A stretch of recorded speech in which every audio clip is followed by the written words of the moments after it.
room here. All right, let's do it. This is sponsored by Selkirk TV and my man Cooper for putting together this clip. So appreciate that, man. Okay, so we got a female match going on here. Pickle Ranchers and the Chimeras. Oh, lobbing the pregnant lady, huh? Smart. I've done the exact same thing. Oh yeah, I'm a victim. There's no friends anymore once you start keeping score, right? Look at that overhead, huh? Look at that overhead. Talk about some angle, baby. Pronation. I call that a big girl overhead. And oi! Find that short angle. Yeah, let's see here. Okay, Annalise serving. Oh, we got Lee. Mom versus daughter. Drops to Lindsay. Drops Kind of puts it right back in front of. You know what? You know what I love is how relaxed is this little walking third. I mean, she almost walks through her third. Very methodical. Pops the lob.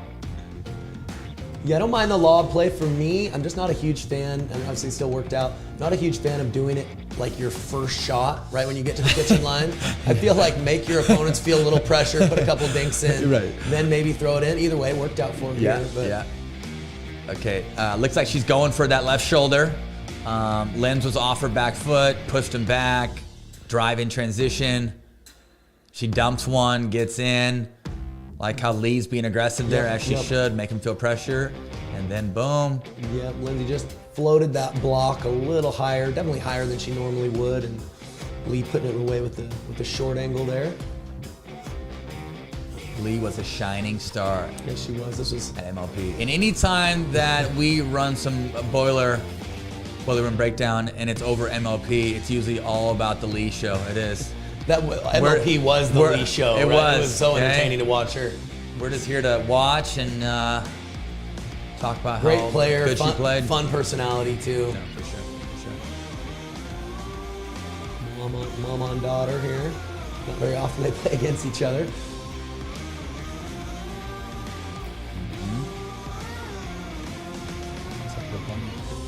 Yes. Oh no. Oh no. Okay, I'm gonna slow this down. Okay, put the return. Hang on real quick. Where does that return? I mean, I kid you not. What percentage of returns goes to that righty's inside foot, huh? For sure. Okay, it just kind of dares the other person maybe come over a little too far. Not saying that Lee did. I like the drive choice here. Create that wall together. They can get up. Yeah. Okay, so use that drive drop combo Use that here. drive drop combo. Looks to get in. Lee's being aggressive. Look at this, and that's a little Cobra action. That's Cobra and try to poke it line. Yeah, I mean that's part of the Newman's grip, right? Yeah, Being right. a little bit more extreme. They'll maybe come up with those, but that's the old. Certainly an unconventional. Yeah. That's taking a forehand at 11 o'clock. It is. It is. Finding a forehand on that left here, or it looks if funky. At times it can get the job done though. Yeah, scramble. Dump one. She's probably got one of the best dumps in transition in the game, if you know what I mean. So Annalie and Lee are in control here, rolling. A little unlucky maybe that hits the tape. Let's see if they're able to neutralize off this one here. Like how Linz doesn't rush though, buys herself time, Yep. gets in, sags back a little bit. Annalise honoring line here, so it looks like.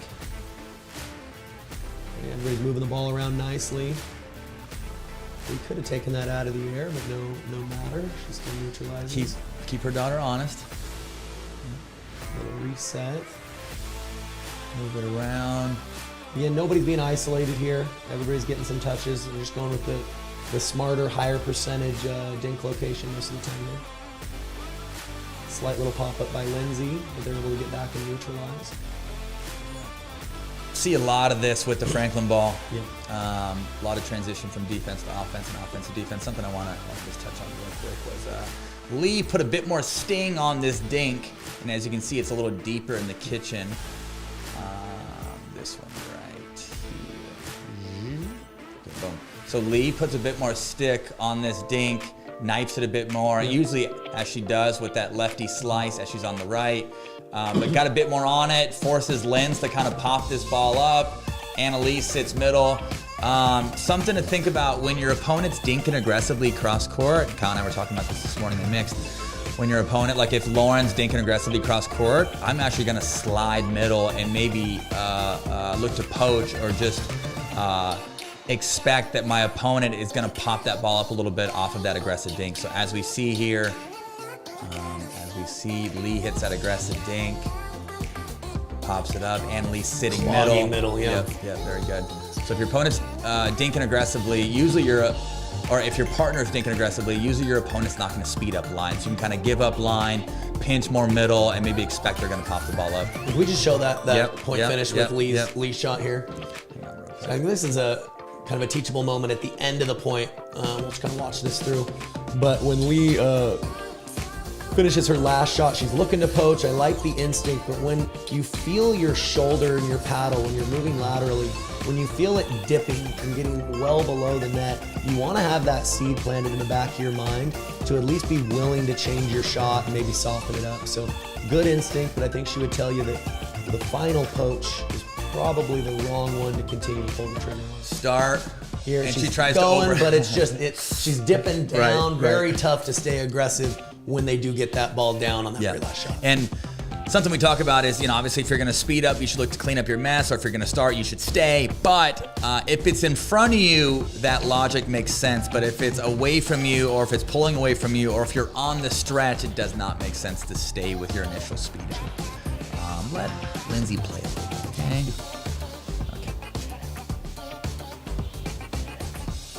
Look at Annalie here. She's got the little step in, little fake. She's just double daring them to go cross court. Come on. And what that does is it allows Lee to play mostly forehands from that side, because Annalie can come right over and just take so much court. Yeah. So it enhances her partner's natural strengths. Being aggressive here. Yeah, come on, Mom. Keep her honest, okay? Can't cover that much court. Timeout. Mom says, I've seen that before. I know where you're vulnerable. But talk about Annalie being aggressive with that fourth, really taking over the middle, making the court look small. And obviously they're trying to isolate Lee here, but kept her honest. And something that we talk about during camps is, if somebody's being aggressive with their fourth and their sixth and their eighth, look to be aggressive back and make them second guess being aggressive. Or if they are being aggressive, the other person can maybe come in a bit more and then look to poach off of that, as we see Lee did that there. Okay, you can't just let them dictate and not give them pressure. If they're giving you pressure, look to apply some back. And so as Lee does here, Lee's kind of creeping in, buying herself some time. I'm gonna keep you honest. You know what I mean? And that will make Annalie second guess coming over that far. Yeah, no, for sure. She's gonna start to take a little pace off of her shots. Yep. Try to roll it at the feet a little bit more rather than just power it through. Just again, once in a while, being willing to show offense there changes the course of the match when you're willing to do that. So if you're getting bullied in transition, look to bully back to a certain degree, either by poaching and coming in, or just making them feel pressure, whether that's swinging or that is poaching. Number 4 here. Getting bullied in transition. It's not fun getting bullied in transition. God, I hate that. Sounds like a future video in the works here. Getting bullied in transition. We got to make a video on that. Drop. Nice little touch. Oh, I like it. Good. Oh, keep them honest again. Come on. Stay away from that two-hander. It's that same format too. No, for sure. Yeah, let's watch that again. It's a lot tougher. If she didn't have a two-handed backhand, that's a very tough shot, kind of pulling that around and going back behind. But one of the advantages of the two-hander, you can use that left hand to open up a little bit of an easier angle cross court. Right. And something to think about too here is that, it seems like a good majority of their drops and of their effort, or their placement in general, is trying to go towards Lee's inside foot. I mean, if I'm playing Ben and Ben's playing that much court in mixed or men's, we're going to drive line or we're going to drop line, but maybe keep them honest on the first and then get in off of that. Right. Versus just try to isolate Lee, Yeah, agreed. Oh, I want to see if Lee did her usual. If it was legal or not. Okay, let's check. Walk around. Step through. She walks around. It's all good. Oh yeah, it's all good. Oh, that a girl. Tiptoe around. It's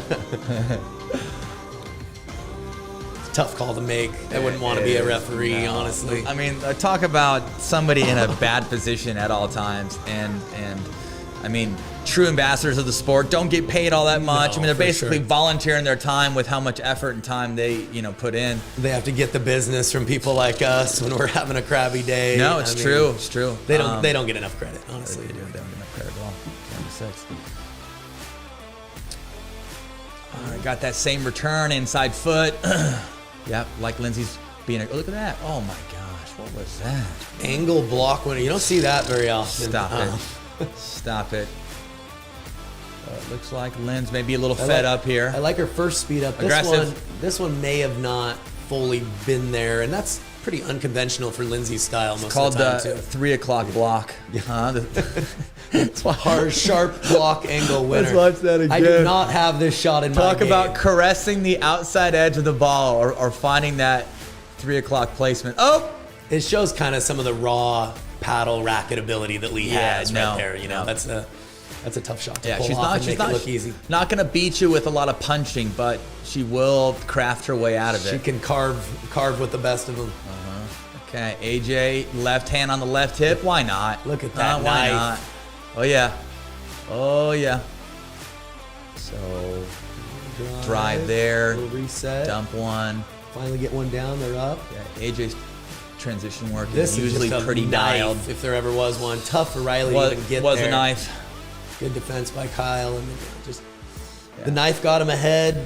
Kyle's defense kept him ahead, and then got the pop out right away. I think Andre was kind of second guessing driving in transition as we see here. And gets one down. Plant the left hip on, or plant the left hand on the left hip. That gets him to neutral. Yeah, This really takes balance. him ahead. Yates is there, dumps one, comes into close, but I just don't think he was quite ready there. Yeah, I don't know if Andre, he probably in hindsight, after his first block, he's fallen off. It was okay, but he didn't have to rush into the kitchen line right there, especially with that ball, right? Where defense is enhanced.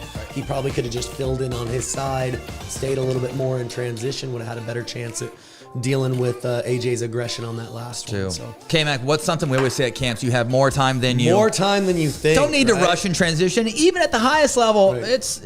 that idea still kind of creeps up that you have to rush in transition. Good defense is good offense. You don't have to rush in transition. Take your sweet time, get one down, force them to have to deal with the ball in red, and then get your ass in. That's why it's so important to just work on your game in transition, because when you can be more confident there, it slows the game down. Your decision making is so much better. Takes the monkey off your back on your third. It can enhance so many other areas of your game just building confidence in the transition zone. No, that's a very good point.